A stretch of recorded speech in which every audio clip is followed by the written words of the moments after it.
Good afternoon. Welcome to part 2 of our NTSB Most Wanted List Roundtable to discuss lowering the legal blood alcohol concentration threshold from 0.08 to 0.05. As a reminder, you can watch part 1 of this roundtable series on the NTSB YouTube channel. My name is Tom Chapman, and I have the honor of serving as the 46th member of the National Transportation Safety Board. Let's start with a few housekeeping items. Today's roundtable is being recorded, and it will likewise be available for later viewing on the NTSB YouTube channel. You have been placed in listen-only mode for today's virtual session. If you have any questions for the presenters and panelists, please use the chat feature at the bottom of your screen. Leah Walton of our team is monitoring the chat, so please direct your questions to Leah Walton through the chat feature. We will do our best to work in as many of your questions today as possible within the time frame available. Today, we have 5 respected experts and leaders in this area, and they will share their insights with us. I will offer a brief introduction for each panelist. However, their full biographies are included on the Roundtable event webpage, and I encourage you to take time to read their full backgrounds. It's been nearly a decade since NTSB recommended that all 50 states lower their BAC limit from 0.08 to 0.05. This was a key recommendation in our 2013 report entitled Reaching Zero: Actions to Eliminate Alcohol-Impaired Driving. Since then, only Utah has taken the bold step of lowering its BAC limit to 0.05, a law which took effect December 30th, 2018. Upon passage of that law, the National Highway Traffic Safety Administration launched an evaluation to examine the behavioral, social, and economical impact on the state of Utah and the impact on road safety. As you may recall, in part 1 of this roundtable series, our colleague from NHTSA, Amy Burning, briefed us on the results of NHTSA's evaluation. In summary, it showed that there was an overall reduction in crashes and fatalities, but no discernible negative impact on either Utah's criminal justice system or the hospitality industry. Drunk driving has been with us since the automobile arrived on the scene more than 100 years ago. Many approaches to reduce alcohol-impaired crashes have been tried, and some have made a significant difference. Interlock devices that prevent convicted offenders from driving under the influence, DWI courts, education, and advocacy efforts. However, the number of crashes and deaths remains stubbornly high. According to the National Highway Traffic Safety Administration, 11,654 people died in 2020 as a result of alcohol-impaired driving. That was 30% of all traffic fatalities and represented a 14% increase from 2019. Further, NHTSA projects the final data will show that deaths in alcohol-related crashes actually increased an additional 5% in 2021. On average, 32 people in the United States die in drunk driving crashes every day. That's one person every 45 minutes. For almost 25 years, the proportion of highway deaths nationwide involving an alcohol-impaired driver has remained virtually unchanged at nearly 1/3. More needs to be done, and the evidence shows that lowering the legal BAC limit to 0.05 is one of the best tools we should be using to reduce traffic fatalities. Other countries have struggled with this safety issue, just as the US has. Currently, more than 100 countries worldwide have BAC limits set at 0.05 or lower. The benefits of these sensible, safety-minded limits are well documented. When the BAC limit goes down, impaired driving related crashes decline too. As effective as a .05 BAC law would be in preventing crashes and saving lives, some interest groups will aggressively fight this approach. They will say that lowering the legal BAC limit doesn't target the drivers who are most likely to cause a crash, those operating vehicles at high BAC levels. Yet, research has found that lowering the BAC threshold reduces impairment crash fatalities even at higher BAC levels. Lowering the legal BAC limit changes behavior at all BAC levels by reducing driving after drinking.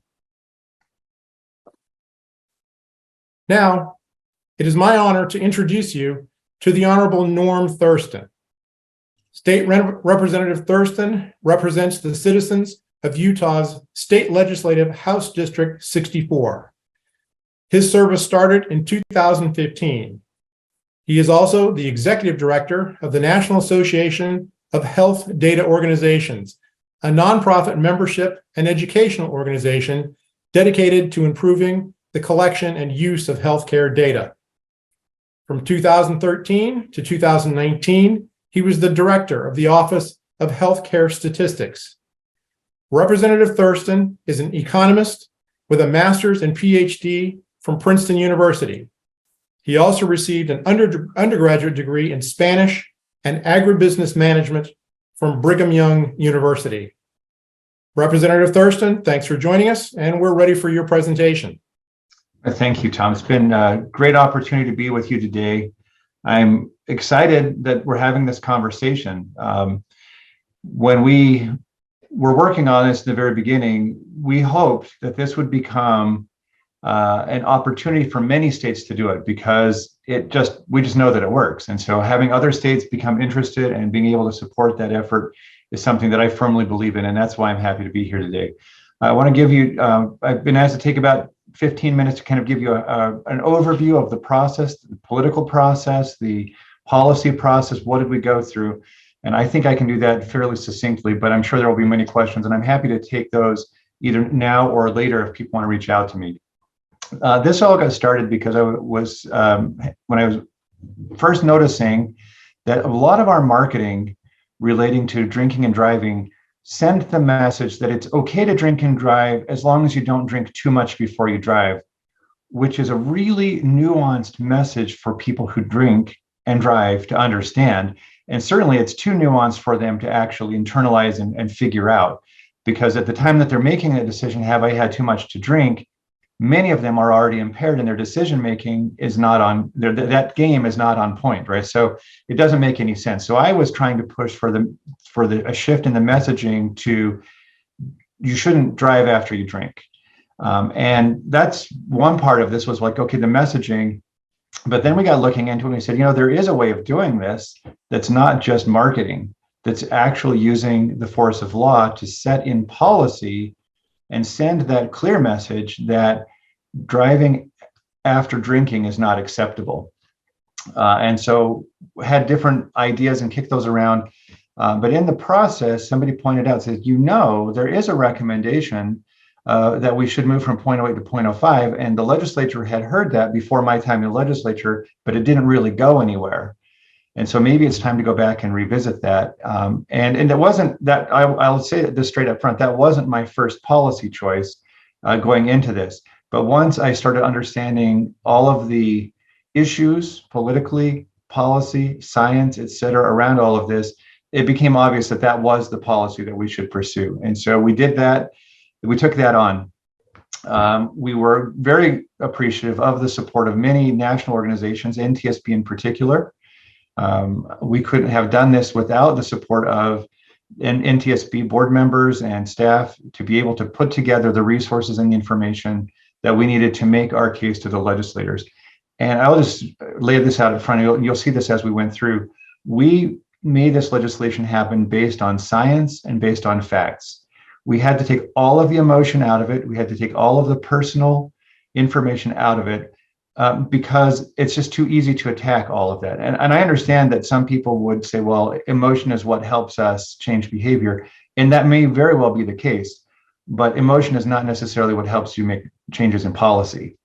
So we had to bridge that very carefully. So, in particular, Dr. Veladinzar from NTSB was able to come to Utah twice during the legislative session and speak at both the House and the Senate committee, and was able to meet with members of the House caucus and the Senate caucus, and to present that science, that factual information about why this is good policy. In creating this message, one of the things that I found out, there were several resistance points that we had to overcome. The first one was that you're going to put innocent people in jail, and I'm going to address these one at a time. You're going to put innocent people in jail. 2 is you're going to kill small business. And 3 is you're going to damage our reputation as a state.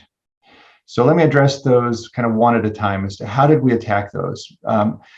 Working with prosecutors and law enforcement, I wanted to understand what is the actual truth in how this law would be enforced. Tell me straight up how it would be enforced. And sitting down with them, what we realized was, I did not know this, that it is not a crime to have alcohol in your system. It's a crime to be impaired. And while those two things kind of go together, we enforce the law based on impairment. And so if we are saying, look, the per se rule goes from 0.08 to 0.05, what we're just saying is that we are now recognizing the science that impairment happens at much lower levels than we previously thought. That's all it's saying, and making that a matter of policy. But from a law enforcement perspective, nothing changes, because law enforcement doesn't know when they pull someone over. They don't know when they're looking for probable cause, and they don't know when they're doing an investigation how much that person has had to drink or how that those drinks have metabolized into alcohol in their system. But what they can know at that point in time is this person impaired?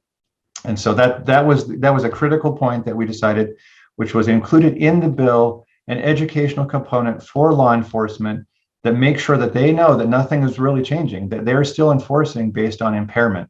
And we were able to conduct that across the state for all law enforcement officers. I don't know if every single one of them got it, but it certainly was available across the state. And the colonel can maybe comment on that in the Q&A.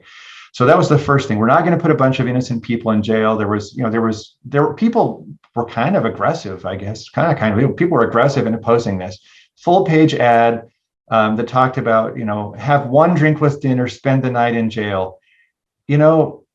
The reality is, and we hear this from time to time, if you're a really small woman and you have one drink with dinner, you could have a blood alcohol content of more than 0.05. And I'm like, to me, it doesn't matter what your BAC is, but if you have one drink with dinner and you're impaired and you choose to drive, you should be in jail. It doesn't matter to me how much alcohol it takes for you to be impaired. What matters is that you're driving while you're impaired. And so that was the thing, is you're not innocent if you're driving while you're impaired. So we dealt with that one. Second one, kill small business. So many people are saying, I'm a restaurant owner, or I run a catering business, and alcohol is a key part of what we do. And what you're going to do is you're going to send such a strong message that people are going to stop going out for dinner, or people are going to not order alcohol at wedding receptions. And I kind of found it hard to believe that would actually, you could actually do something that would prevent people from going out to dinner or having alcohol at wedding receptions. It seems like those are pretty fundamental to certain people's behaviors.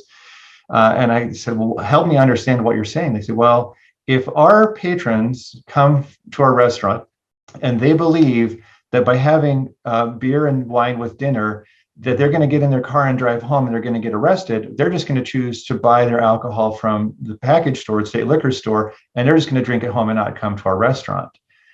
And I turned that around and I said, wait a minute. So you're telling me that you profit from people drinking and driving, and you believe that your patrons are probably driving while they're impaired. I don't have a problem if that business goes away. If the business of giving people alcohol that leads them to then drink and drive while they're impaired, if that goes away, I'm kind of okay with that. Well, it turns out there were some other things that happened in the economy at that time. During that exact same time we're working with this, Uber announced that they had now achieved statewide coverage for the entire state of Utah. And we're engaging on us with this issue, saying we want to be part of the solution. So people can still come to the restaurant, they can still have alcohol they would normally have, but they don't have to choose to drive afterwards. There are options. In fact, the reality was there were always options. There were always other ways of getting home. But Uber made that sort of visible point to them, which is saying, yeah, don't worry about it, people can get home. And the same thing with catered weddings, which is, we understand you want your guests, you want the bride's parents to get home safely after the reception, don't you? And they said, yeah, we do. And it's like, okay, you need to think about how, as a responsible profiteer from the sales of alcohol, that you're going to help those people get home safely after the event. So that's the second one. So the third one is, it's going to make Utah seem like a weird place. Well, I will tell you right now, Utah is already either weird or not weird. We're not going to change that. People's impressions of that, whatever. But what we found is that there are enough people out there who value their safety when they're on vacation, that this was viewed as a positive thing.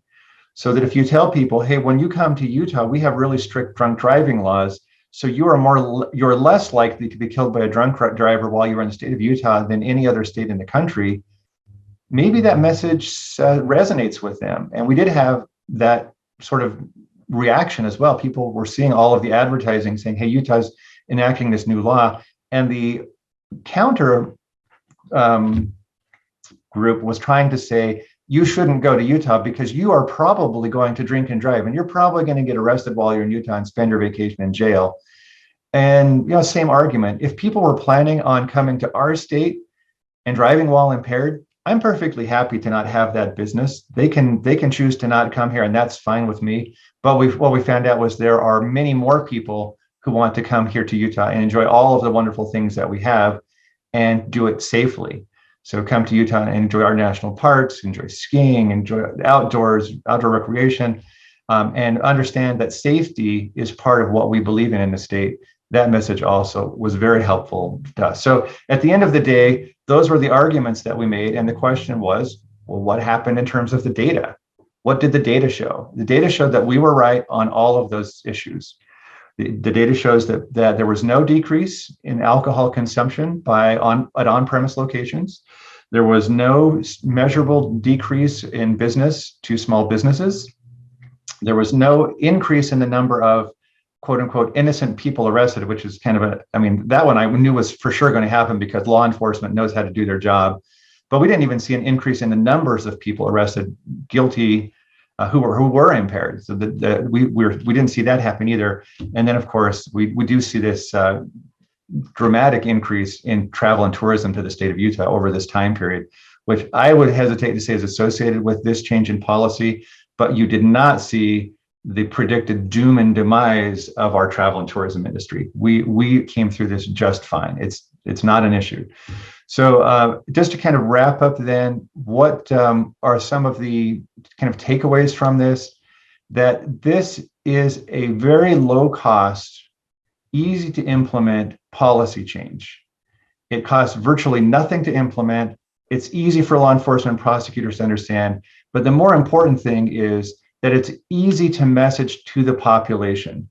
The population now has the message that they are hearing, which is, if you go out to dinner and you're drinking with dinner, you should probably let somebody else do the driving because you just don't know. I mean, I don't believe that there are that many people out there who are unaware of how alcohol affects them.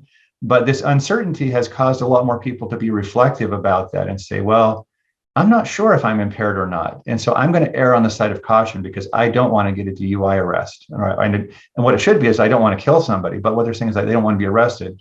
And so we're seeing the amount of drinking and driving decrease as well. Just to conclude with an anecdote, I went out on New Year's Eve and I went out on St. Patrick's Day. And you would have thought, because the colonel assigned me to go with one of the most successful troopers in terms of finding and arresting impaired drivers, you would have thought that we would have just spent all night just fish in a barrel after this had gone into effect. Twice went out for 4-hour shifts over that midnight hour. And what I learned from this trooper was it's getting harder and harder to find impaired drivers using the same techniques because they're taking Uber. They're using designated drivers. They're just not as many of them out there. There are still way too many, but it was more and more difficult to find them because they're not as plentiful as they were before. So that's just that was my anecdotal experience with 2 ride-alongs. I was very pleased to find on New Year's Eve. I think we pulled over 1 car where the person had been drinking. They had admitted that they had 1 beer 3 hours ago, and were determined to not be impaired. Everybody else that we pulled over had not been drinking on New Year's Eve, which was fabulous, including one who was a mother who got a call from her son at a party and said, "Mom, I need you to come pick me up." That's what we want. That's what we wanted to have happen, and that was the goal of this whole thing, is to prevent driving after drinking. So with that, Tom, I'm happy to take any questions or any follow-up. Well, thank you very much, Representative Thurston. We really appreciate your unique perspective on the successful effort to pass Utah's .05 legislation, and we will have some questions for you. Certainly, we want to congratulate you, though, for your success on this issue, and we want you to know how grateful we are for your leadership. Thank you. Next, I want to invite our additional panelists to turn on their cameras and their microphones and prepare to join us. We are privileged to be joined by Colonel Mike Rapich of the Utah Highway Patrol, Alex Oddie, the National President of Mothers Against Drunk Driving, Kimberly Brown, a Senior Attorney for the National Traffic Law Center, and our own Government Relations Specialist, Tara Lystra. Welcome to all of you. What I'd like to do is offer each of you just a minute or two to tell us about yourselves and the organizations you're representing. And Colonel Rapich, if you don't mind, I'll ask you to start us off.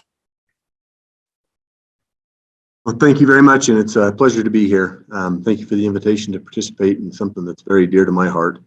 I'm Colonel Michael Rapich. I'm responsible for the Highway Patrol in the state of Utah. I've been a member of the Utah Highway Patrol for 30 years. Second generation state trooper in the state of Utah. DUI enforcement as an organization is a priority, but also very much something I've been passionate about my entire career. I was a charter member of our full-time DUI squad when it was established in 1994. Worked very closely with MAD and some of our other non-NGO organizations in the state of Utah that kind of partner with us. We spend a lot of time working with the state legislature. And I've worked a lot with our champion of the .05 effort, Representative Norm Thurston, on not only this issue, but a lot of DUI legislation. This is something we take very seriously. I get to represent 600 state troopers across the state who get to see the impacts directly of people making that very, very foolish decision to drink and drive. And so this is something that we felt like we were part of right from the beginning, and hopefully got it started in the right direction and are demonstrating how it's effective and really just a lot of positive outcomes. Well, thank you, Colonel. We appreciate the good work that you're doing and the members of your team. Alex Oddie, will you go next for us, please? Sure. Thank you so much for having me. I'm so grateful to be a part of this panel today and to work with all of you. My name is Alex Oddie, and I'm the National President of Mothers Against Drunk Driving. Our mission at Mothers Against Drunk Driving is to end drunk driving, help fight drug driving, support the victims of these violent crimes, and prevent underage drinking. And we know that this is another part of that. I'm so grateful to everyone on this call, not only those of you on the panel, but everyone who's chosen to join. I was impacted by drunk driving and run over by a drunk boater a little over 12 years ago. And something I talk about a lot is you don't have to be a legislator, a member of law enforcement, or a victim with a personal story to be a part of the solution here and to make a difference and to make the right choice. So thank you all so much for being here. Thank you, Alex. And we've worked quite a little bit with Alex and MAD, certainly over the years, but during Alex's term as well. I do just want to highlight that one of her priorities is drunk boating, and she's been personally affected by that. That's been a priority during her time. And we have supported her efforts in that regard. Kimberly Brown, tell us about yourself. Hi, good afternoon. Thank you for having me. My name is Kim Brown. I'm a senior attorney at the National Traffic Law Center, which is a division of the National District Attorneys Association. The mission of NDAA is to serve as the voice for America's prosecutors and support their efforts to protect the rights and safety of the people. The mission of the National Traffic Law Center is to improve the quality of justice in traffic safety adjudications by increasing awareness of highway traffic safety issues. We provide legal and technical information, training and reference services to prosecutors, judges, law enforcement officers, and others in the criminal justice system. At the NTLC, we work very closely with the country's network of traffic safety resource prosecutors, and Utah's TSRP, Tyson Skeen, was unfortunately unavailable today. So I'm happy to sit in for him today to provide the prosecutor's perspective on 05 BAC. Thanks for having me. Kim, and thank you very much for stepping in really kind of at the last minute. We appreciate your participation. Of course. Finally, Tara, tell us about your work and your background with NTSB. Sure. My name is Tara Lystra, and I am the new state and local government affairs specialist at the National Transportation Safety Board. I joined in late August, so I'm new to NTSB, but I've been, I spent the past 5 years of my career advocating for transportation safety at the National Safety Council. And I spent a lot of that time talking specifically about .05 and advocating for legislation that would implement this. So I'm excited to be here to talk about this. It's become a personal passion of mine to see this be expanded into more states and hopefully nationally one day. Thank you, Tara, and welcome to all of our panelists. I have questions for each of you. And in addition, just one more time, I want to remind those watching to please use the chat feature at the bottom of your screen if you have questions for our panelists. Leah Walton is monitoring the chat. You can direct your questions to Leah Walton, and we'll do our best to work in as many of your questions as possible. I want to start, Representative Thurston, with a question for you, and you touched on this in your presentation, but I do just want to circle back. I'd like to ask, what motivated you to champion this legislation? Yeah, Dick could fill in a few more details. I actually had hired a woman to work in our office at work. We had stolen her from public safety. And one of the things that she had worked on in public safety was this messaging about drinking and driving. And it was just a casual conversation one day. I said, well, tell me a little bit more about kind of what you were working on over there. And she had mentioned this. And at the time I was a legislator, and she said, you should do something about this. And that was sort of like the cause. And I told her, I said, look, I think we're completely missing the point when we tell people it's okay to drink and drive as long as you don't drink too much. And so we had kind of spitballed a few slogans like 2 beers is too many to drive or whatever, something like that. And at the end of the day, that's kind of what got me was engaged, was this, this advocate who was just an everyday advocate, a person who worked in my office, spoke up and said, you need to do something about this. And which is the case with a lot of policies, it turns out, that a citizen has a passion about something and they just approach a legislator and say, you should do something about this. And she was right, absolutely right. So I don't have any regrets, by the way, Colonel, from stealing her from public safety. She was a fabulous employee. But I think that she probably did as much good in the first 2 weeks working in our office to get this done. Then that she deserves a lot of credit for this and doesn't get as much as she should. That's a great story. When you first got the idea to propose a lower BAC for the state of Utah, what did you think your challenges would be in that process? Well, I was naive. I didn't think there would be any challenges because it was such an obvious solution to such a big problem. But I figured out very quickly that the people who profit from selling alcohol have a vested interest in keeping people comfortably purchasing and consuming alcohol. And so you have to figure out how to navigate that system and say, look, I don't necessarily on this issue want to reduce alcohol consumption. I want to change behavior of people who do consume alcohol. And so that was the most difficult thing, was navigating that sort of nuanced policy question that has to do with alcohol consumption and impaired driving, and getting that right down the middle. Colonel Ravitch, I want to turn to you. What was the impaired driving landscape in Utah prior to the lower legal BAC, and how has it changed since the .05 law was adopted? So great question. I think the .05 landscape, we were working through a lot of challenges, the same as probably just about every state in the nation. We were every single year working with our legislators. We have an incredible legislative body, and they're very, very supportive of everything we can do in regards to reducing fatalities on our roadways, and especially DUI-related fatalities. So we were regularly working on these kinds of issues.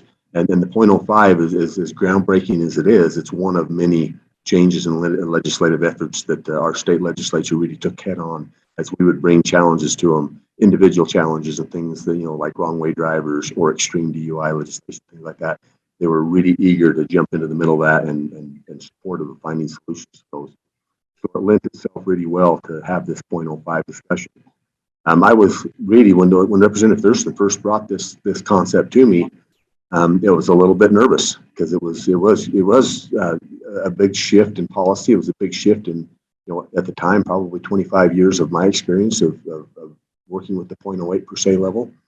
But as we worked through that and actually had an opportunity to dig into the data and look at some of the changes that have been made in the past by other countries and other locations, and looking at the impairment issue, it came to a point where why wouldn't we support this from a highway safety, from a highway patrol, from reducing highway or traffic fatalities? Why wouldn't we support this in the first place? And that really led us to digging into this issue and thinking, okay, what are we really trying to accomplish? When we're basically saying, okay, we know you're impaired at 0.08, and that's when we want you to make the decision whether or not you're going to drive or not. Well, that's going to be a bad decision every single time. And really looking at what's the impacts of 0.05, what's the benefits going to be, and Representative Thurston hit it right on the head. It's really, what do we want to accomplish? Well, we don't want people driving after they've been drinking. And I was actually in the midst of all of this, was watching, I think it was the Super Bowl or one of those where you see these really cool commercials, and there was a NASCAR racing personality that they had on there, and he was doing a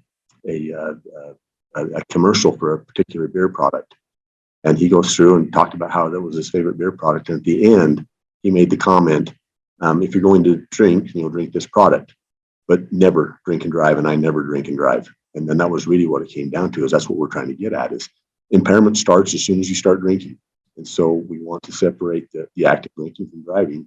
And it fed into everything else that was happening, and the changes that were going on with ride sharing and media apps and things like that, and the availability of other alternatives that we pushed before. It really kind of seemed like the time was right to do this. The 0.08 per se level, some of the challenges we were having with that we identified this might be a solution to is even though our law clearly stated it's one or the other, either you're driving impaired. If you're driving impaired, you're in violation of DUI. Or if you're above the per se level, you're in violation of DUI. Two separate standards, two separate requirements. But pretty much every officer had found it got to the point with just going through the justice system and what you could successfully prosecute, it really had defaulted to 0.08. And there were frustrations where our officers would regularly, myself included, see people that were clearly impaired and should not be driving, and make an arrest based on impairment, to have a BAC level be somewhere below that 0.08 level. And there being a lot of hesitancy to even try to do a prosecution on that, because it was really hard to be successful at that when you see that. And so it is everything we were looking at. And then you start looking at the data of how many alcohol related crashes we have, that when we have the data that were below 0.08, this made perfect sense. And so we quickly got behind the support of it. We quickly started trying to scope out what this would take and what it would require to do that. As we went through that, Representative Thurston talked about this. There was the early discussion when he brought this into the legislature. I believe it was 2017, and then it kind of I can't remember where it got put in there, but it kind of got put into a year of interim study and really looking at how would this fit in as well as it could be. I think a lot of people had gotten to the point where we need to be looking at this as a solution, but how do we do it? What's the best way to have this fit into everything we're doing with DUI enforcement? We spent that year doing that. Came back in 2018. Representative Thurston was successful at getting that passed in 2018, with a delayed implementation time to the end of 2018, which gave us a lot of time to really kind of engage prosecutors, engage law enforcement officers. The really crazy part is public outreach really took care of itself that year, because it was such a big, highly publicized and kind of an out front issue that public awareness became very easy in the first year of this. Everyone was ultra aware of what was going on, which ended up coming into our benefit. Representative Thurston, mentioned some of the crazy ads we've seen, And actually, we've seen ads that came out of states that already had laws that were illegal to be driving at this level. They were just calling it something different. So it's kind of interesting to see, but actually those ads of all of this, you have a single drink and you're going to go to jail and all of these things, those actually worked in our benefit in public information as well. I mean, everyone was ultra aware of this issue and the change in that. And so as we moved into that, it was fortuitous that really the full implementation kind of happened on New Year's Eve of 2018, 2019. We do a big DUI enforcement effort, and it was incredible. As Representative Norm Thurston said, as we went out and engaged what's normally our biggest single DUI effort of the year on New Year's Eve. I mean, how inundated we were with designated drivers. People that were coming out had been to parties and celebrations that were involved drinking. They participated in drinking, and they had designated drivers, and how they were verbalizing. They absolutely understood about the .05 law, and they were making a decision not to be aware of that. We did some surveys that kind of reinforced that. So I guess the point I'm getting to is in that first year, we've seen an incredible level of awareness. We've seen our DUI arrests in the following year went down. They didn't go up. They actually went down. They dropped below 10,000 for the entire state for probably the first time in a long time. We make about 10 to 11,000 DUI arrests a year in the state of Utah, and that's pretty consistent. They dropped below that for the first time. And in addition to that, our DUI-related fatalities dropped significantly as well in that first year. What do you attribute? That's really interesting. To what do you attribute the lower DWI arrests? I think that so going back, and it's hard to. I won't try to draw a big conclusion from a single year's worth of data, especially because of the subsequent years of data that we've seen since then. But it really kind of at least reinforced the concept we had when we actually started looking at that. The goal of this was not to make more DUI arrests. The goal of this was to make fewer DUI arrests. The goal of this was to encourage people to make better decisions on the front end, to have fewer impaired drivers on the road, which hopefully would result in both having to arrest fewer people for DUI and at the same time also see a reduction in the alcohol-related tragedies that you see on the roadway. When Representative Thurston hit on this really, really well, with .05 is something that when you really kind of broke it down, it had a potential benefit at the front end before people make the decision to drive and encouraging a good decision on the front end. It had the potential of a better benefit on the back end when we're actually arresting people for impairment that may not be at the previous per se level, but they are absolutely impaired, and you see that, and it can be for multiple reasons. As far as the DUI arrest itself, nothing changed. We arrest people based on demonstrated impairment, driving pattern, field sobriety tests, physical appearances, evidence in and around the vehicle, all of the things that go into a legal DUI arrest that have nothing to do with the BAC level until after that arrest is made. So we were 100% certain this wasn't going to change the way we do DUI enforcement. The hope we had is that more people would make good decisions and we would see fewer DUI drivers on the road. Now, the reduction in arrests and the reduction in fatalities seem to be encouraging towards that philosophy. Probably 1 year worth of traffic data. Everyone who watched traffic data, you can't draw any conclusions. And then in the subsequent years, we went into 2020 and 2021. And the best way we can describe that is every traffic statistic we've had just exploded. And we're still trying to everyone's trying to work through what is post 2020, 21 and going into the new year's. So just to clarify, the lower arrest and lower fatality numbers that you're referencing, and this for obvious reasons I'm highlighting this, that's 2019 and not from the pandemic years, correct? That was the first year, 2019, prior to 2020, the first year of full implementation of the .05 law. Yes. Okay. The statistics we've seen were very encouraging of what we'd hope to see. And certainly fair enough, 1 year isn't enough to tell us what the long-term trend might be, but very encouraging nevertheless. Absolutely. Kimberly, I want to turn to you.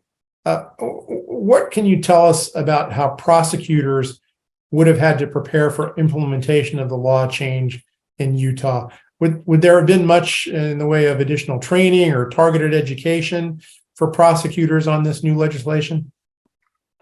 In speaking with Tyson, the answer is no. There really weren't any specific changes to the training provided to prosecutors or to law enforcement.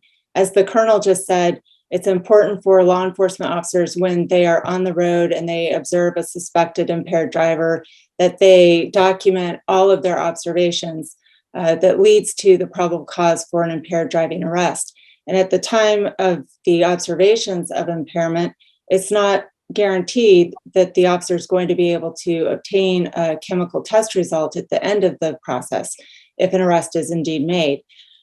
So it's critically important for the training to continue for law enforcement to accurately and fully document the observations of impairment. And then in turn, that's related to the prosecutors that they present in court.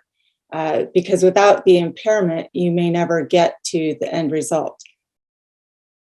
So just to emphasize here, what changed is not the overall approach. What changed is the per se standard, Correct. lowering from 0.08 to 0.05. Correct. The ultimate purpose here is to determine impairment. The 0.05 is the per se standard for determining impairment. But even without that, it is still possible to determine impairment based on other factors, correct? Absolutely. Yes, because you have to be able to prove the impairment. Having a test result like 0.05 is icing on the cake for a prosecutor when presenting evidence in court. Like I said, not all the time do you have that. Sometimes defendants or suspects refuse to participate in the testing process, but that doesn't mean it's the end of the case. You still want to go forward with an impaired driving case, even if you don't have that evidence. That's very helpful. Alex, I want to ask you a couple of questions here. First, if 0.05 were to be more widely adopted as the legal BAC, what impact does MAD believe that would have on crashes involving alcohol impaired driving? So we've looked a lot at the data out of Utah in the year following the law change. And like the Colonel was referencing, that data was very encouraging. All the data in the year since then has been a bit of an anomaly with COVID, but that was something we were very encouraged by. Another thing I want to highlight is a 2017 National Institutes of Health funded study estimated an 11% decline in fatal alcohol-related crashes from lowering the BAC to 0.05 or lower. Researchers who were included in that study, Jim Fell and Michael Scherer, estimate that 1,790 lives would be saved each year if all states adopted a 0.05 BAC limit. Something that we talk about a lot is we know that these are big numbers and would save a lot of lives and prevent a lot of injuries. If it can save one life or prevent one injury, that would be enough to make us thankful for it. So we're hopeful with the data we've seen out of Utah and look to see more. And I want to ask you a question. I think there's a misconception on the part of a lot of folks about MAD's mission. I think there are some who are under the impression that MAD is opposed to drinking across the board and doesn't want people drinking alcohol at all. How do you respond to that? We take no position on adults of legal drinking age consuming alcohol. That's something that I have heard a lot, especially from people of my generation. Oh, you just don't want us to drink at all. And that's not the case. We're not against adults of legal drinking age consuming alcohol. We just ask that they make a plan beforehand and make the right decisions after. We're not against people drinking. We're just against them getting in the car after they've made that choice. Yeah, so this isn't about drinking. This is about drinking and driving, or drinking and boating, or drinking and engaging other behavior where alcohol just shouldn't be part of the picture. Absolutely. And so many on this call have already said, we're not against drinking, but if you drink, don't drive. Tara, NTSB first recommended a lower BAC in its 2013 Reaching Zero report. And as I noted in my opening remarks, that's nearly a decade ago. We know that Utah is the only state which has actually adopted a 0.05 BAC. What other states have shown an interest or have taken at least initial steps toward lowering BAC levels? Sure. So we've actually seen a number of states introduce legislation, California, Hawaii, Oregon, Michigan, New York, Washington, and Vermont we've all seen legislation introduced since Utah passed it, or when Utah introduced theirs, these states introduced it. I think Hawaii is the state where we've probably seen real movement. There have been bill hearings and actually committee votes that moved it out of committees. But we've also heard new states that might be interested every year. I've heard, we're hearing that more and more states are relooking at this from the NTSB study, and because you've seen this huge increase in impaired driving crashes from the pandemic. And I think states are looking for new tools to address that, and 0.05 is a great solution. Yeah, and the Utah study is really helpful for those watching who aren't familiar with that. I urge you to seek that out. The Utah study that was put together by NTSB really tells a good story about the impact of 0.05 and implementation in the state of Utah. Norm, go ahead. Yeah, I just want to comment just briefly on this question about data. This is what I do. I do data for a living. That's my profession. We were fortunate to have an opportunity to measure the impact before the pandemic started. I hope everybody understands that once the pandemic kicked in, there was so much else going on. There's so much noise in the system because of changes in driving patterns and changes in a bunch of other stuff that it's almost impossible to disentangle what's happening because of the pandemic with the policy. So we know based on the policy that other things equal, apples to apples, there's probably somewhere in the ballpark of a 10 to 15% reduction in all of the key measures. With the pandemic, we assume that would also be the case, but I'll just tell you as a data person, it's going to be another 3 to 5 years before we understand how the pandemic actually changed driving patterns, driving behaviors, and driving outcomes. But I think the point is critical. Both Tara and Alex made this. 0.05 is key in helping address those increases that we saw related to the pandemic. So we think that there is something to that, but anybody who says, oh, well, it just spiked right back up. Well, the spike right back up was largely pandemic driven, and we won't know that. We won't have good data on pandemic related studies for probably 3 to 5 years. So just be patient, but do know that we were lucky to have at least one solid, analytically sound study that shows that it does work. Yeah, and those data spikes are across the board, and they're wreaking havoc in terms of trying to interpret what's going on with regard to highway safety, not just in terms of impairment, but so many of the other significant factors that contribute to highway fatalities. That's a really excellent point. Leah, I want to turn to you. Do we have questions coming in from our audience? Yes, we sure do. And before I get to them, I just want to remind our viewers that part one of this virtual roundtable covered a lot of the data and a lot of the study that NTSB conducted about Utah. And you can watch that recording on ntsb.gov. The first question I want to offer is actually from the state of Hawaii. They are asking, prior to the passage of Utah's 0.05 BAC bill, were there any penalties for driving while impaired with a BAC under 0.08? Good question. Who wants to take that one? I'm not the expert, but I know the answer. So the answer goes back to what the Colonel was just saying is that prior to going to 0.05, we arrested based on impairment and prosecuted based on evidence. I think the challenge is that while there was in theory a penalty for driving impaired under 0.08, in practice, it was very difficult for people to be convicted. Is that about right, Colonel?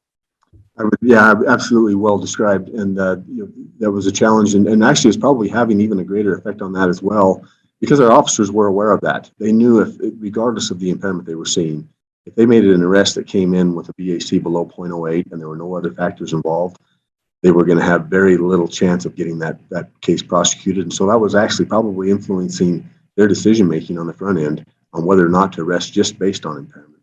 But yes, by the statute, you could prosecute someone for impairment that was supposed to be separate from the BAC level And which is how we deal with drug related impairment. You don't have a per se level with most drug related impairments, so you're dealing with them with just your observable impairment.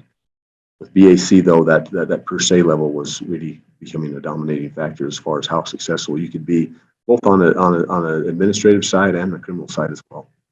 So let me just sort that out a little bit. What you're saying is 0.08 became not just the per se standard, but essentially the de facto standard in terms of what you had to be able to establish in order to obtain a prosecution. To a large degree, yes, I think that was the case. Kim, you want to comment on this at all? I know you're not from Utah, but you have some perspective here you want to share? I think that when you're talking about observable impairment and a BAC test comes back below 0.08, oftentimes prosecutor, and there's no evidence of drug impairment, it's just strictly alcohol. Frequently, prosecutors who are handling these kinds of cases are newer prosecutors, they're lesser experienced, they're up against a defense bar that is highly trained, highly specialized, and oftentimes prosecutors will deal those cases out if they don't have the number that they need. So yes, I think that's accurate, that if without the 0.05, if it was under a 0.08, frequently those cases would be dealt out or not pursued at all. And Colonel, your sense is that the 0.05 has helped address that concern. I think it's very much reinforced the confidence that our officers have that when they are seeing observable impairment that they can articulate and they can define, that they have captured on video, they have a higher level of confidence in making an arrest strictly based on impairment without the concern that they're going to hit a higher BAC threshold for a per se level. I think it's had a positive effect in that way, yes. Very interesting. Leah, other questions? Yes, and I first want to apologize. I first said that question came from Hawaii. It was actually Senator John Liu's office in New York, so I apologize about that. Next question is, who were the most unexpected or non-traditional allies in the campaign in Utah? Unexpected and non-traditional allies. Well, I mean, I think there's a whole long list of expected allies. That's kind of an interesting question. I would have to think about if any of them were unexpected.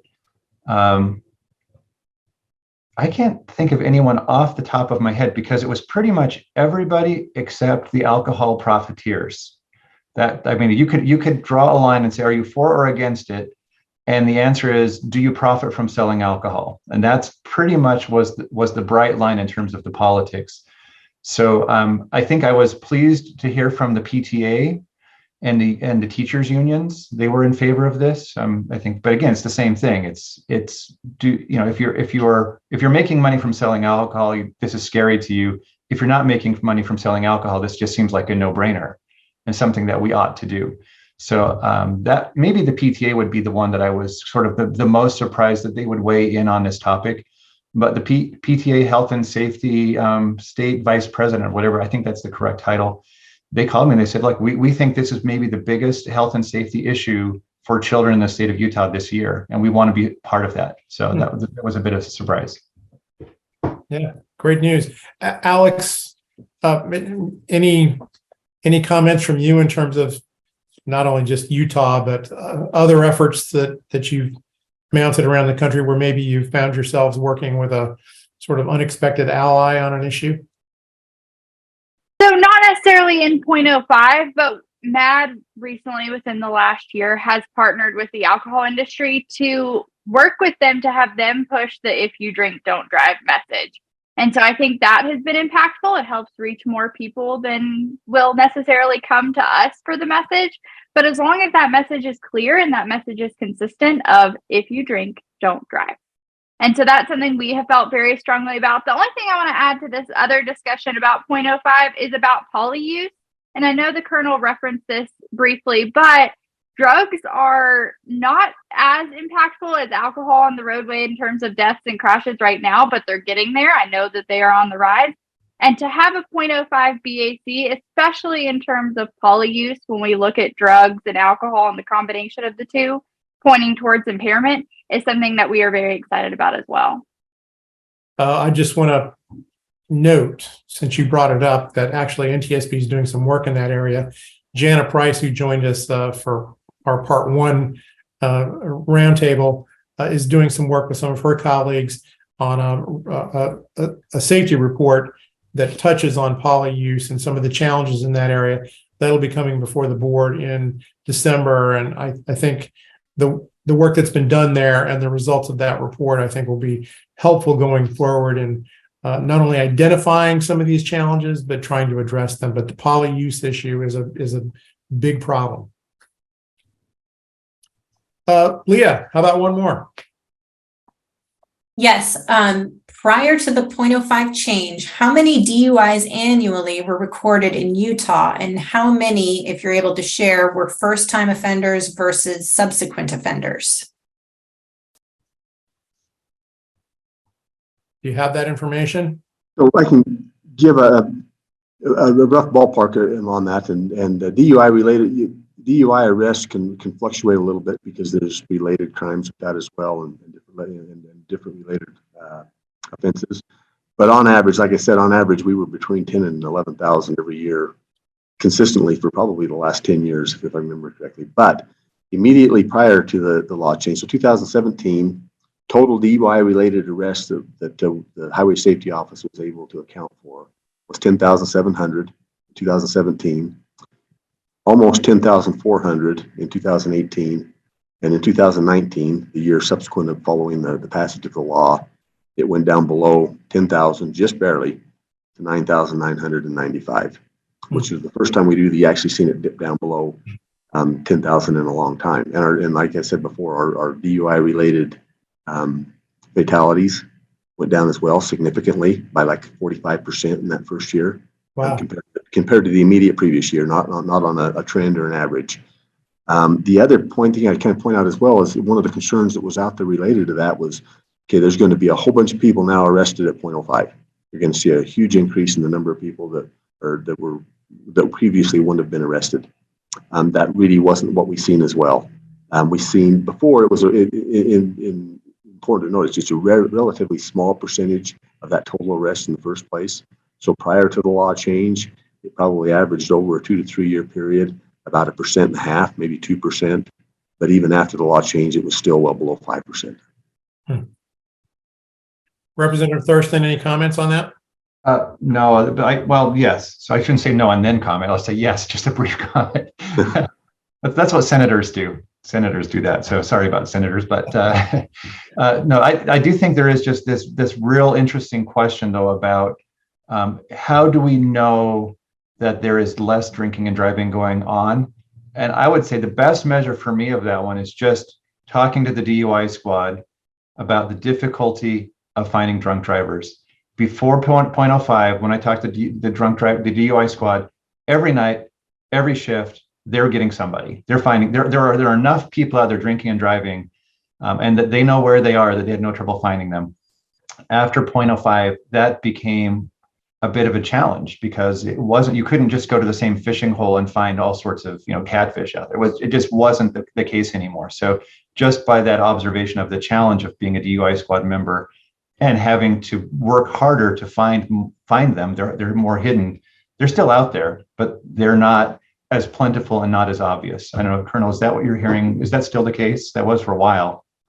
No, that's a great point, Representative. In fact, anecdotally, especially during that first year, we were having members of our DUI squad. And the reason why the DUI squad is significant is that's 12 troopers who do this full time every single day when they're working. They're doing specifically DUI enforcement, and they're very, very good at it. That's why they're chosen to do that. And they've seen it become harder to make DUI arrests than it had been before, where it wasn't that uncommon to be able to make 2 or 3 in a single night. The other thing that they told us as well, universally, when you would talk to them, and even actually talking to officers and other agencies that worked a lot of DUI enforcement, is they were having a lot of people articulating awareness of the 0.05 change, and articulating that influencing their decision to be driving or having a designated driver, or to not be, drinking and driving at all, when they would get stopped late at night. I had one other point and it went right out of my head on that, but the change that we've seen in the number of DUI arrests went down, which is as we hoped it would. It would have been really interesting to see if we could have had like another 2 normal years to really kind of be able to gauge that a little bit more before we went right into the pandemic, and every statistical benchmark we look at really kind of just went crazy after that.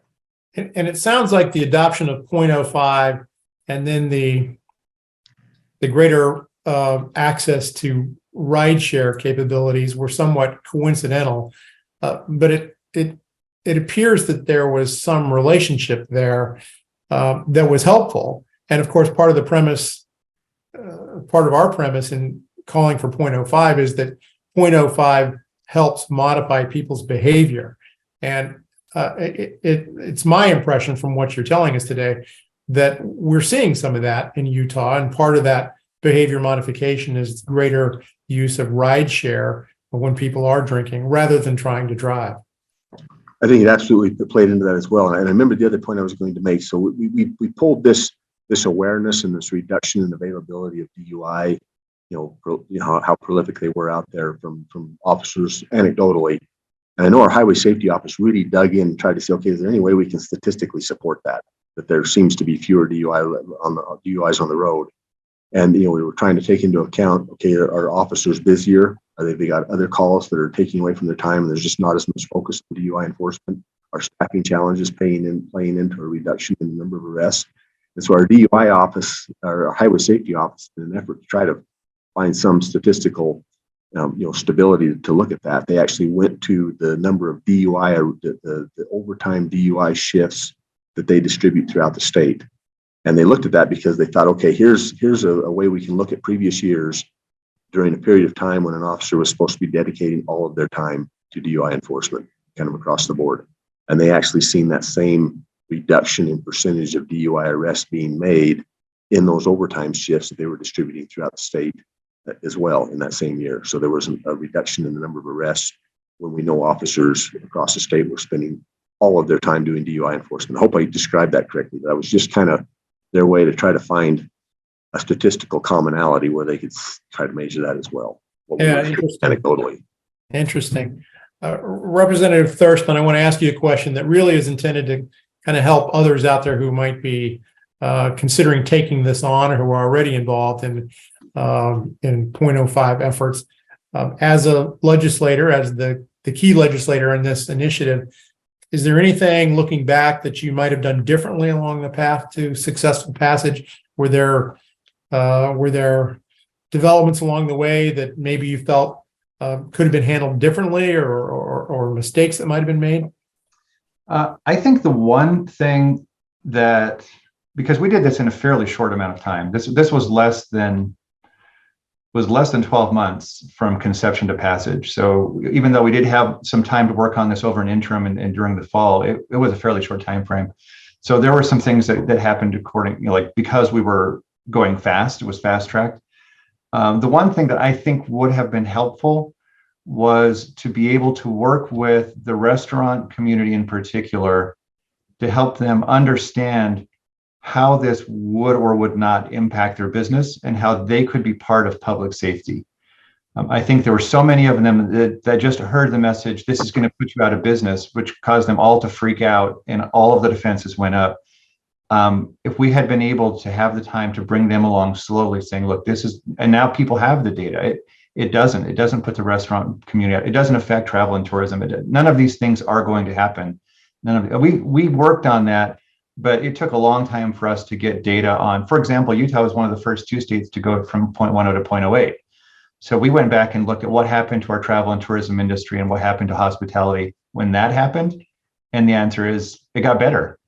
The actual truth is that when we went from 0.10 to 0.08, travel and tourism went up, restaurant and hospitality went up. And so now we've seen the same thing going from 0.08 to 0.05. travel and tourism went up and restaurant hospitality went up. So it's hard for us. If we had thought about that more in advance, we could have made those, brought those data earlier to the table and perhaps had less resistance from travel, tourism, and hospitality.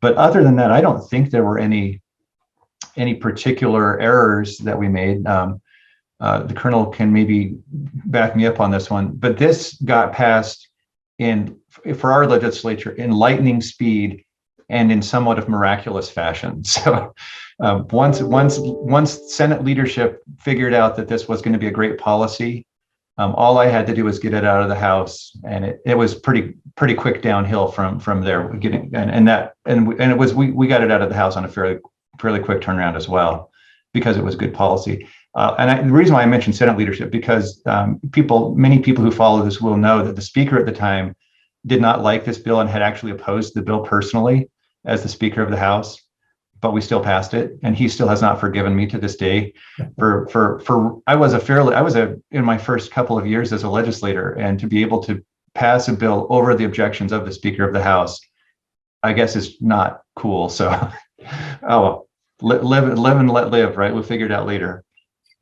Well, I'm sure the other concern for you is the impact and the reaction from your constituents. Are you hearing, or have you heard at all from local businesses, restaurants in your district? Do they seem more comfortable with this now? Or Yeah. I talk to restaurant owners, business owners all the time, and the only ones who are still kind of like not thrilled are the people who opposed it in the beginning, because they quote unquote lost some credibility, like, oh, you made us look bad and all this stuff. And I was like, hey, that wasn't me that made you look bad. Sorry, you're the one up here on the wrong side of this issue. But for the most part, nobody right now is worried about business, sales, all of this stuff. Part of that I credit again to the pandemic. The pandemic gave them a real boogeyman to fear, right? Right.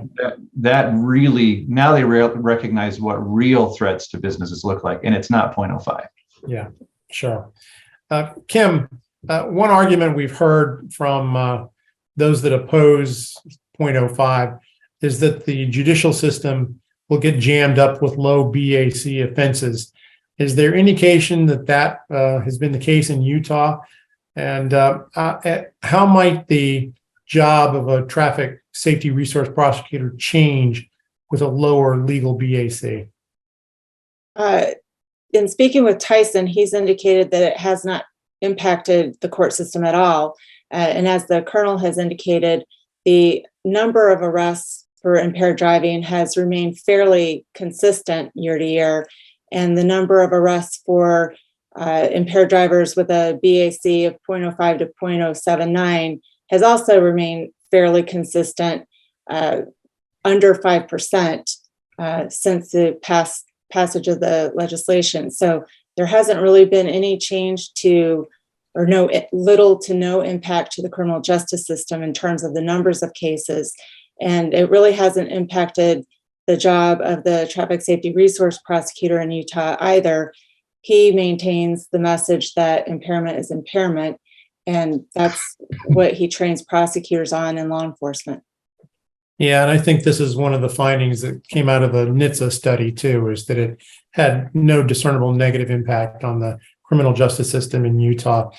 Alex, I think I know the answer to this question, but I'm going to ask it anyway. How important is it to include advocates for victims and survivors in the push for changes in impaired driving legislation? It is invaluable to include victims and survivors' voices, both from a victim perspective and from a policymaking perspective. I'll say that from my perspective, as someone who has lived it, we talk about all the time that once you've been impacted by impaired driving, you're part of a club no one wants to join, but once you're in it, you can't get out. No one in our life gets it unless you've lived it. And I'm so grateful for all of you and the many people that are attached to this issue and are supportive of this issue, because it does remind me that the rest of the world is still choosing us, and I'm very grateful for that. But unless you've lived it, you don't understand. And so from our perspective, being able to be a part of something that will prevent our stories from becoming anyone else's story is invaluable. From a legislative perspective, it is critical to include victims and survivors within your advocacy because we know that it is easy for people to look at numbers on a paper and say no to solutions because they don't connect it to people with a future and plans for tomorrow and a life and a family. And it's very hard for people to look someone in the eyes while they're telling you what happened to them and still say no. And so from both perspectives, I think it's absolutely critical to make sure that victims and survivors are included in meaningful and tangible ways. Yeah, absolutely. Tara, feel free to weigh in on that. I also want to ask you, what role did NTSB play in the effort to pass Utah's .05 legislation?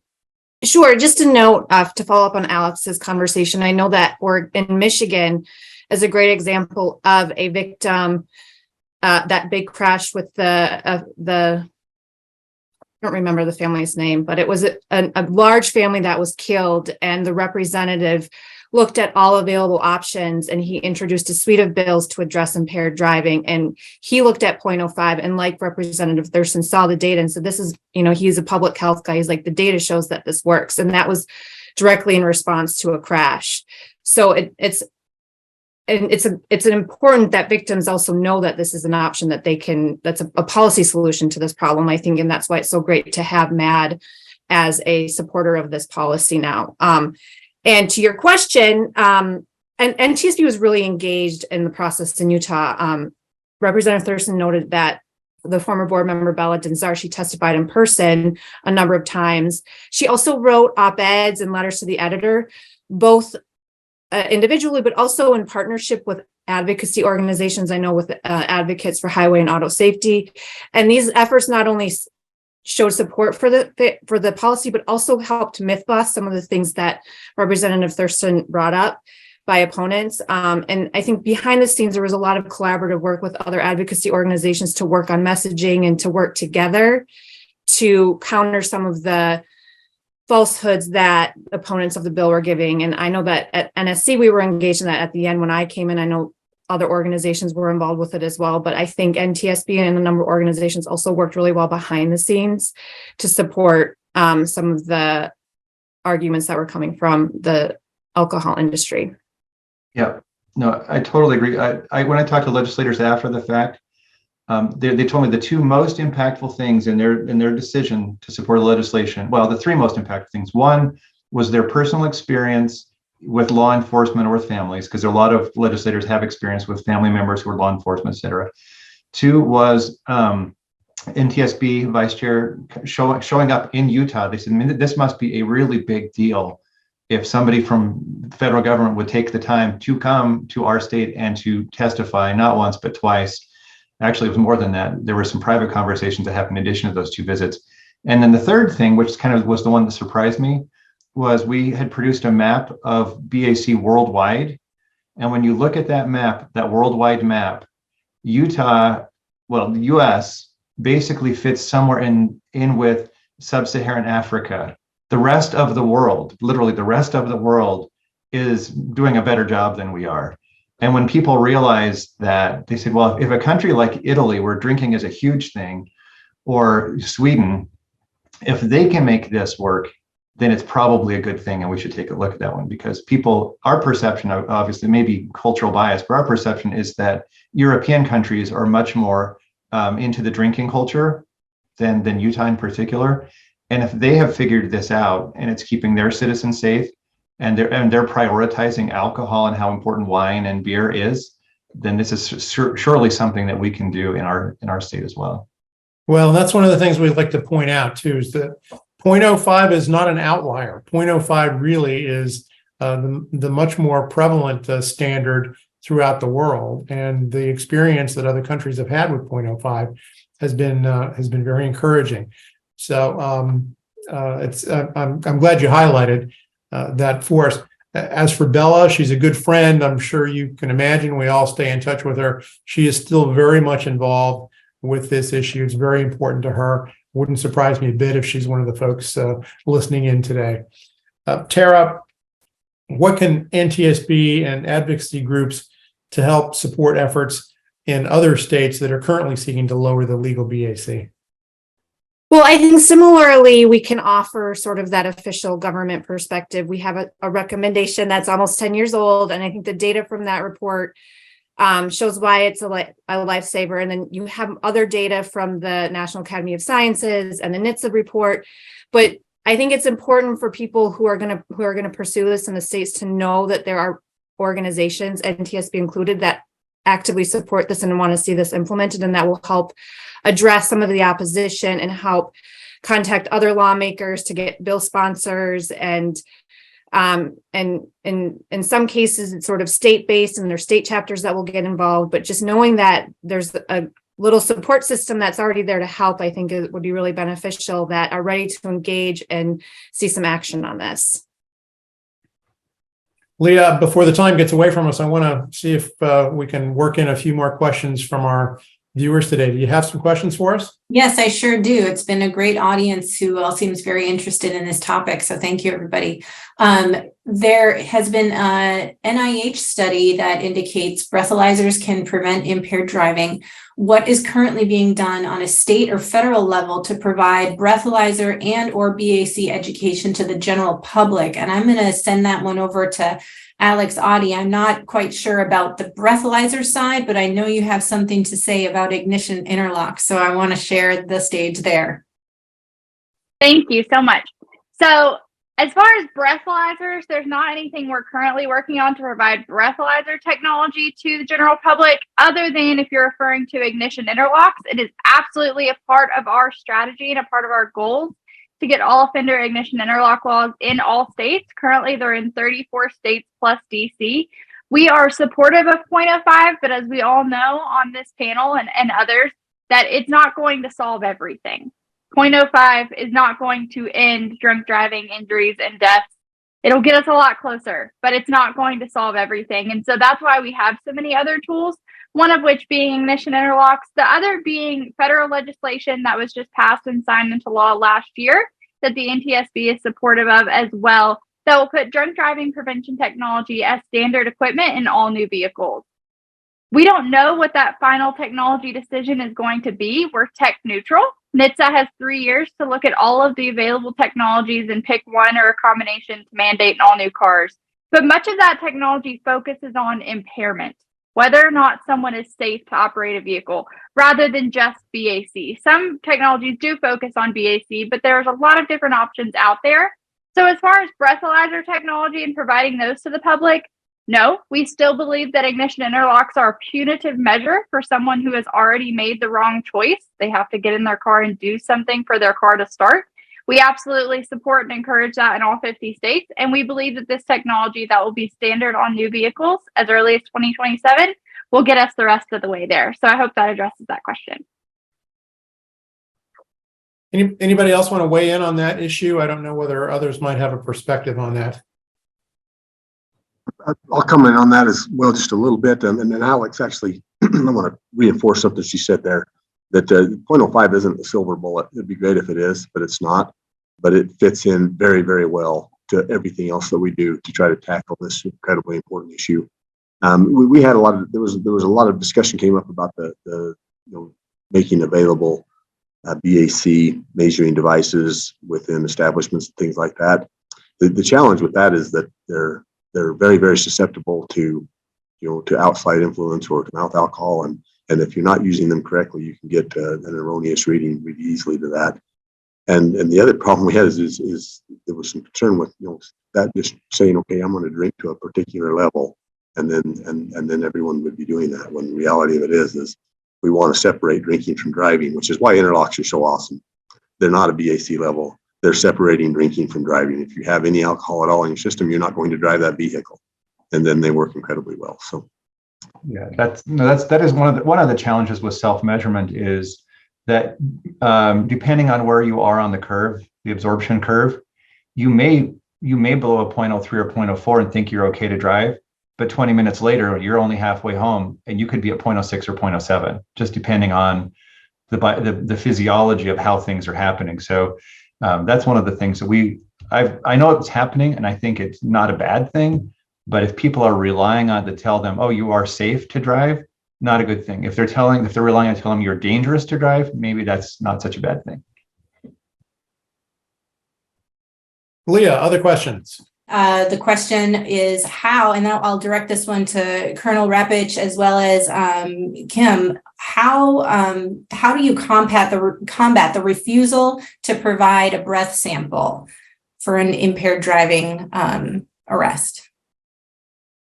That's a great question. It's actually another illustration of what an incredible legislative body we have at attacking some of these issues.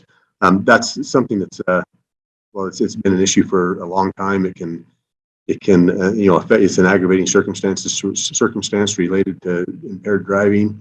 It also becomes a challenge and actually a successful prosecution as well. A couple of things in that in the state of Utah and a lot of other states, the availability of an electronic warrant has become pretty much prolific. And so when someone refuses to comply with the implied consent law that everyone agrees to when they take a driver's license, you'll provide a breath sample when you're legally asked to do so. When someone refuses to do that, our officers can go in and they can actually quickly get an electronic warrant from a judge, providing all the probable cause that they had for the arrest in the first place, and get a warrant to actually obtain that blood. And then the best case hope is that someone then complies with that warrant once they see a judge says you have to give this warrant. Not always the case, and sometimes that has turned into physically having to restrain someone in order to get the blood warrant, which can be good and bad, and actually can be more challenging than the DUI arrest itself. Recently, our state legislature passed a law which made it illegal to refuse a chemical test, a blood test specifically, once a warrant had been issued by a judge. And the consequences for refusing to comply with a warrant that has been obtained, once a warrant has been obtained to comply with that, is actually just a little bit more severe than the DUI arrest that's associated in the first place. And so, yeah, that's something that, again, when we talk about all of the things we do to try to address this incredibly important issue, that's another thing that our state legislature has actually kind of taken a groundbreaking perspective on, along with the other things we're doing as well. And I would just echo exactly what the Colonel just said.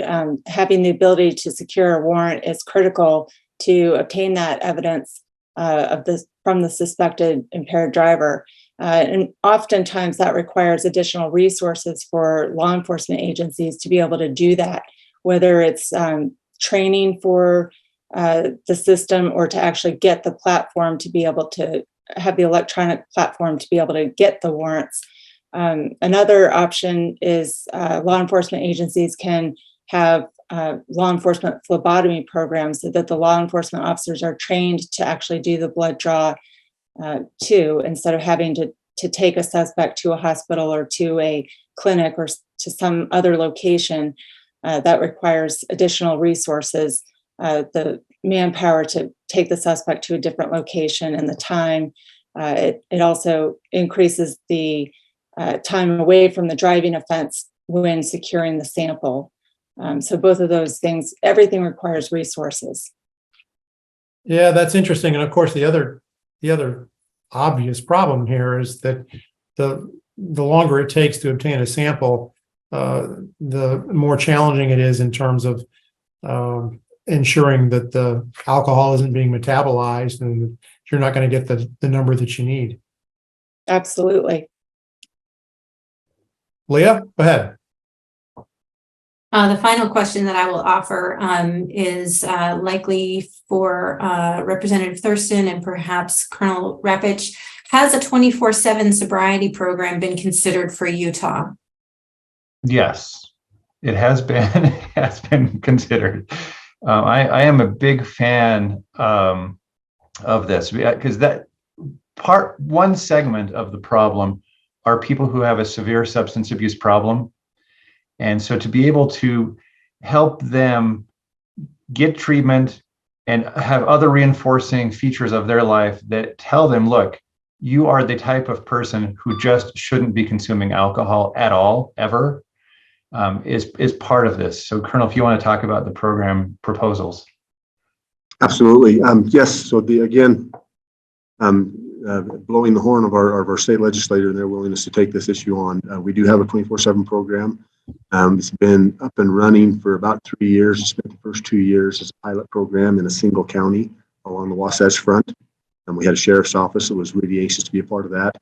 After the pilot program in about not this last legislative session, but the 2020 session, we actually got the authorization to take that statewide.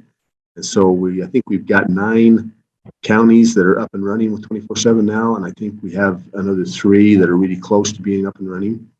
It's something you have to roll out kind of incrementally across the state. We coordinate that in conjunction with our Highway Safety Office from the Department of Public Safety and the Utah Highway Patrol.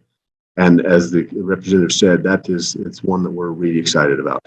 It's an opportunity to really kind of get people structure and accountability to get on the right track and just kind of remove this whole decision-making process from their lives with some daily accountability to do so, and some consequences for not doing so that seem to add there. And the success rate we've seen as far as people getting into the 24/7 program and successfully completing the program have been well above 90%, which I don't know that there's anything else we do where we see that kind of success.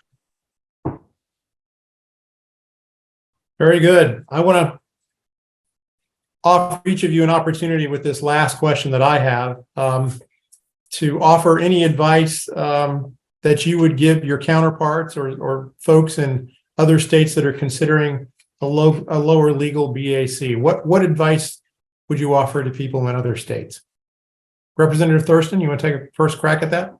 Yeah, two main things. One is be confident in moving forward, and 2, bring correct and careful science and data to the party. There's so much misinformation, so much bad data out there. Make sure that you've got accurate, correct data and bring that to the game. I think you'll have success. Alex, anything from you? My advice to everyone, and just my final comment, is our goal is to separate the drinking from the driving. We just don't want people getting behind the wheel of a car or boat or of anything else impaired. We're not out to inconvenience the driver who's not doing anything wrong. We're not out to stop people of legal drinking age from drinking, but make sure that they can't hurt or kill anybody. And so thank you for everything all of you do, and thank you for allowing me to be a part of this. Thank you, Alex. Colonel, any last thoughts? One thing I would point out is that there was, as far as the implementation, Representative's bill and Representative Thurston's legislation, the 1-year delayed implementation was incredibly valuable from a law enforcement perspective, to actually get out, and once the decision's been made and we're going to move in this direction, to make sure as a law enforcement community working with our prosecutors that we were well prepared to be able to take on this change. And really, that was a lot of education of just reinforcing best practices and primary principles of good impaired driving enforcement, and how that's going to actually apply specifically to this change. And by the time we actually implemented it and we went live on New Year's Eve of 2018-19, we were ready, and it was like walking through a door. It worked really, really well. Thank you. Kim, any thoughts from you? It's a very helpful tool to have in the toolkit for law enforcement officers and prosecutors. So I would encourage other states to consider passing this kind of legislation. Thank you, Kim. Tara, you get the last word. So I just want to say that we lose over 10,000 people every year to impaired driving car crashes. 0.05 is one tool in the toolbox, but even one life loss is too many. So I encourage all states to look at this and everything else that's out there until all vehicles have this technology in the car to prevent impaired driving. We have a lot of work to do to save lives. And I encourage states to engage on this more and implement solutions like 0.05. Thank you, Tara. So as we're now coming to the end of today's event, I want to offer a few closing comments, and I invite all of our panelists to please turn off your cameras and mute your microphones. This has been a helpful and informative discussion. Addressing alcohol impaired driving is a complex challenge, and it won't be solved exclusively by lowering the BAC, nor is that the sole focus of NTSB and other safety advocates. For instance, NTSB recently recommended that automobile manufacturers should accelerate development and prioritize deployment of advanced impaired driver prevention technology and seek innovative ways to adapt existing technologies, such as driver monitoring systems, to combat alcohol impaired driving. Still, the evidence and the experience show that lowering the legal BAC limit to 0.05 is one of the best tools we should be using to reduce traffic fatalities. Today, we heard from Representative Thurston about the Utah legislative effort to lower the legal BAC to 0.05. We've discussed the successful enforcement and implementation of the new law. We've heard about the importance of including advocates for victims and survivors in efforts to push for new legislation. And we've sought to share resources for those in other states exploring adoption of a lower legal BAC law. I want to thank all of the panelists for their time, their expertise, their insights, and most important, their devotion to preventing alcohol-impaired traffic deaths and serious injuries. I also want to thank Leah Walton and her team here at NTSB for organizing our roundtable and managing the details. Again, this was part two of NTSB's Most Wanted List roundtable to consider the safety benefits of 0.05 BAC laws. Both part one and part two will be available on the NTSB YouTube channel for viewing. On behalf of today's panelists and all of us at NTSB, we appreciate those of you who have taken time to watch today's roundtable. Your interest is a critical element in our shared objective to address the tragic and growing number of avoidable deaths among all road users. Enjoy the remainder of your afternoon.